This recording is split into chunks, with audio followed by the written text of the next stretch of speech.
अस्सलाम वालेकुम अज़ीज़ तलबा व तालिबात और नाजरीन, मैं नरगिस शाहिद अहमद तुलवे मुखातिब हूँ अपने मनपसंद एजुकेशनल चैनल नरगिस तुलवे से। सबसे पहले मैं आप सबों की ममनून व मशकूर हूँ कि आप सबों ने हमें इतना प्यार दिया। हमारे हर वीडियो को आपने पसंद किया और उसे देखा, उससे हमारी हिम्मत अफजाई हुई और हम एक एक नया वीडियो आपकी खिदमत में पेश करने की कोशिश करते रहें। उम्मीद है आइंदा भी यही अपनापन मिलता रहे और हम ज़्यादा से ज़्यादा वीडियोस आप तक पहुंचाते रहें। तो चलिए चलते हैं इस वीडियो की तरफ, जिसमें आपको एक मज़ेदार कहानी से रोशनास कराएंगे। जमात हफ्तुम, मज़मून उर्दू, सबक नंबर 8, खूजी की बहादुरी। इस उन्वान के तहत आज की इस वीडियो में हम मालूमात हासिल करेंगे, जिसके मुसन्निफ रतन नाथ सरशार हैं। पहली बात, इस उन्वान के तहत जानकारी हासिल करते हैं। प्यारे बच्चों, आपने डेंगे मारने वाले बहुत से लोग देखे होंगे। डेंगे मारना यानी शेखी बगाना, लंबी लंबी हाँकना। उनमें कुछ आपके दोस्त होंगे जिनके साथ कभी आपने बड़ी बड़ी बातें की होंगी। डेंगे मारना, शेखी बगाना समाज के कुछ लोगों का आम रवैया होता है। हमारी ज़बान के अदब में ऐसे कई किरदार हैं जो जिस्मानी तौर पर कमज़ोर लेकिन बढ़ चढ़कर बातें करने में माहिर होते हैं। अपनी बहादुरी के झूठे किस्से सुनाते हैं।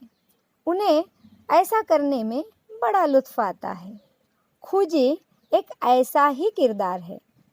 ये अपने दोस्त मियाँ आज़ाद के साथ दुनिया की सैर के लिए निकलता है।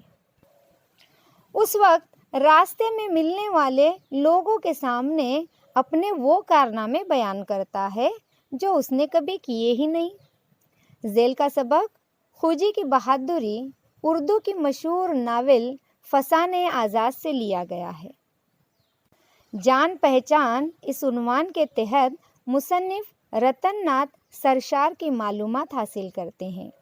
पंडित रतन नाथ सरशार जून 1846 में लखनऊ में पैदा हुए। उनका ताल्लुक़ एक मुअज़्ज़िज़ कश्मीरी ख़ानदान से था। उन्होंने अरबी और फ़ारसी की तालीम हासिल की थी। पहले वो दर्स व तदरीस से जुड़े रहे, फिर सहाफ़त में नाम कमाया। सरशार अखबार अवध पंच के मुस्तकिल लिखने वाले थे। उनके कई नावल इस अखबार में किस्तवार शाया हुए। शेर कौसार, जामे सरशार, कामिनी और पी कहाँ उनके अहम नावल हैं। 1890 में वो हैदराबाद चले गए। वहाँ उन्होंने निज़ाम के अखबार दबदबे आशफिया की इदारत की। आखिरकार 27 जनवरी 1902 को हैदराबाद में ही उनका इंतकाल हो गया। तो चलिए चलते हैं सबक की तरफ, जिसमें मियाँ खूजी के किस्से सुनकर लुत्फ़अंदोज़ होते हैं। मियाँ खूजी और आज़ाद को लखनऊ आए काफ़ी दिन हो चुके थे। घूमते घूमते मियाँ खूजी और आज़ाद लखनऊ पहुँचे। अब वहाँ रहने के लिए उन्होंने सराय में क़याम था। सराय मुसाफिर खाना। अब उसी सराय में एक रात एक अजीब वाक़या पेश आया। खूजी दिन भर के थके हारे पलंग पर दराज हुए। दराज होना लेटना। तो दिन भर घूमने के बाद खूजी जो है रात में पलंग पर लेटे। अब ये घूम फिर कर थक चुके थे। थकने के बाद बिस्तर पर पड़ते ही उनकी आंख लग गई। आप जाने कि सराय के खाट खटमलों का बसेरा।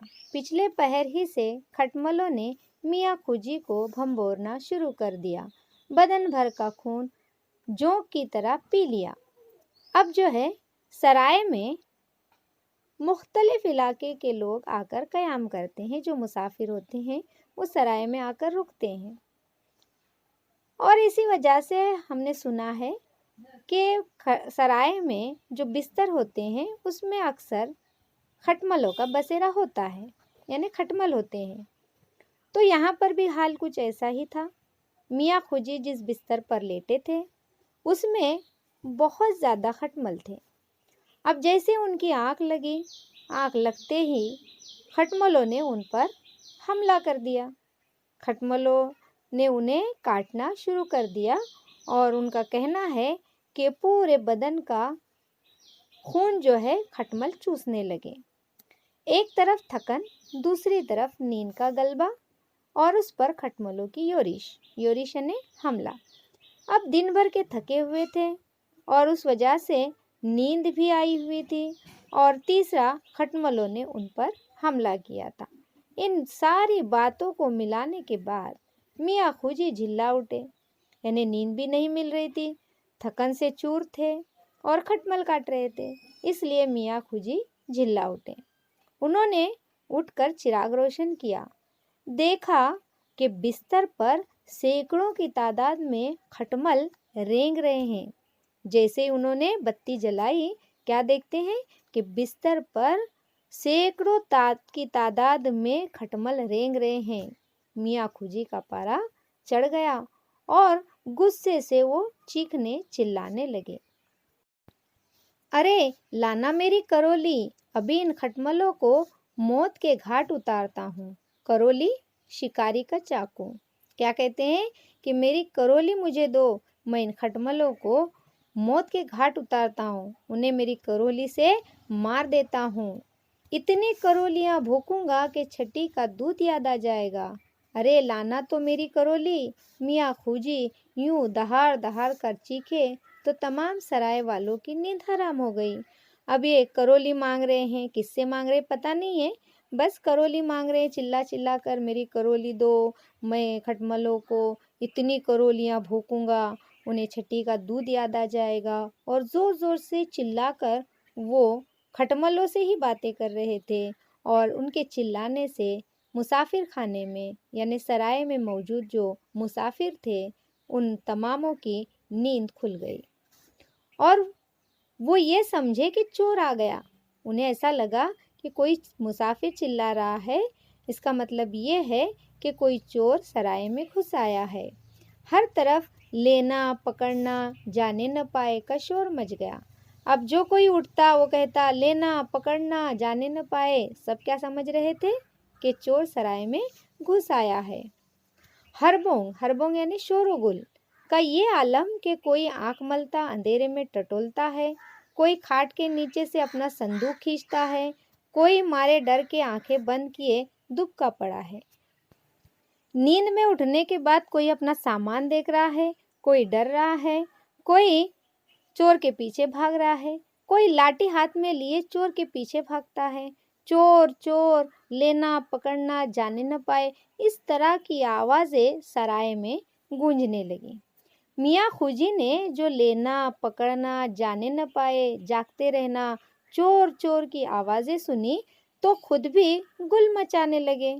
खबरदार जाने न पाए, लाना मेरी करोली, ऐ चोर, गेदी यानी अहमक, ठहरे रहना।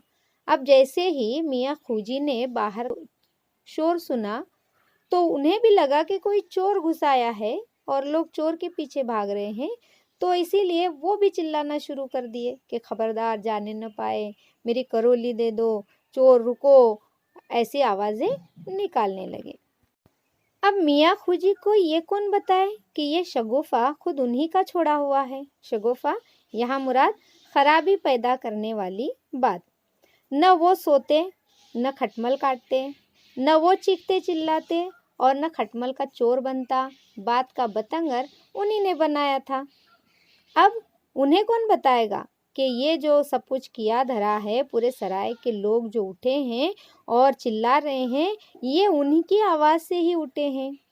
अगर वो सोते ही नहीं तो खटमल उन्हें काटते नहीं, खटमल काटते नहीं तो वो चिल्लाते नहीं, और वो चिल्लाते नहीं तो खटमलों का चोर नहीं बनता। इसी तरह से छोटी सी बात का बतंगर बन चुका था और ये सारा किया धरा किसका था?